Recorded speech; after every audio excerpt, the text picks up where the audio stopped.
আজকে আমি দেখাবো একদম সহজভাবে লাল শাক ভাজি রান্নার রেসিপি। বিশেষ করে যারা নতুন রান্না শিখছেন তাদের জন্য এই ভিডিওতে থাকছে লাল শাক রান্নার অনেকগুলো দরকারি টিপস। এখানে আমি এক আটি পরিমাণ লাল শাকের শুধু গুঁড়াটা ফেলে দিয়ে নরম অংশ যতটুকু আছে সম্পূর্ণ শাক আমি কেটে ধুয়ে পরিষ্কার করে নিয়েছি। সাথে একটি ছোট সাইজের আলুর খোসা ছাড়িয়ে ছোট ছোট করে কেটে ধুয়ে পরিষ্কার করে শাক আর আলু একসাথে একটি প্যানের মধ্যে নিয়ে নিলাম। আর সামান্য একটু লবণ দিয়ে দিয়েছি। খুব বেশি পরিমাণে লবণ দিবেন না, শাক কিন্তু প্রথম অবস্থায় অনেক বেশি দেখা যায় আর তারপর কিন্তু এটা অনেকটাই কমে আসে, তাই লবণটা কিন্তু একদম কমিয়ে দিবেন। তো এই যে আমি ঢাকনা দিয়ে ঢেকে শাকটাকে আমি সিদ্ধ করতে বসিয়ে রেখেছিলাম। শাকটা কিন্তু দেখতেই পাচ্ছেন একদম অনেকটা কমে গিয়েছে আর এই আলুটাও কিন্তু প্রায় সিদ্ধ হয়ে এসেছে। এখানে কিন্তু সামান্য একটু পানি আছে, পানিটা কিন্তু একদম আমি শুকিয়ে ফেলবো। তো এই যে দেখতেই পাচ্ছেন আমি আবারও ঢাকনা দিয়ে ঢেকে পানিটা একদম শুকিয়ে আসা পর্যন্ত অপেক্ষা করেছি। শাকটা কিন্তু একদম পানি শুকিয়ে ভালোভাবে সেদ্ধ হয়ে গিয়েছে।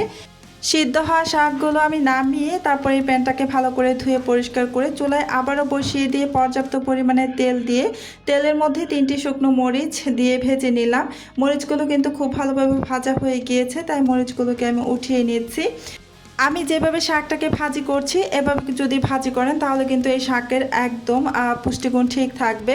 তো এই মরিচগুলো উঠিয়ে নেওয়ার পর এখানে আমি একটি বড় সাইজের রসুন কুচি করে দিয়েছি আর একটি বড় সাইজের পেঁয়াজ কুচি, 3টি কাঁচামরিচ ফালি করে একসাথে দিয়ে নাড়াচাড়া করে একদম ব্রাউন কালার করে ভেজে নিচ্ছি।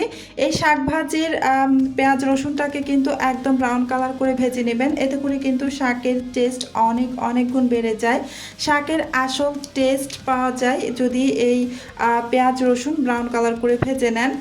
তো পেঁয়াজ রসুন ভালো করে ব্রাউন কালার করে ভেজে নেওয়ার পর এখানে আমি সেদ্ধ হওয়া শাকগুলো দিয়ে দিলাম, দিয়ে নাড়াচাড়া করে এখন আমি প্রায় কিছুক্ষণ সময় নাড়াচাড়া করে ভেজে নেব। এই পর্যায়ে এসে এই শাকটাকে যত ভালোভাবে নাড়াচাড়া করে ভাজবেন ঠিক তত বেশি কিন্তু টেস্ট বেড়ে যাবে। শাকটা কিন্তু ভালোভাবে ভেজে নিলে শাকের টেস্ট বেড়ে যায়, অল্প সময় কিন্তু ভেজে নামিয়ে ফেলা যাবে না। তো এই শাকটাকে সেদ্ধ কিন্তু খুব ভালোভাবে সেদ্ধ করে তারপর কিন্তু ভাজবেন, এতে করে কিন্তু শাকের টেস্ট অনেক গুণ বেড়ে যায়। তো এই যে শাকটাকে কিন্তু অনেকক্ষণ সময় ধরে আমি ভেজে নিয়েছি।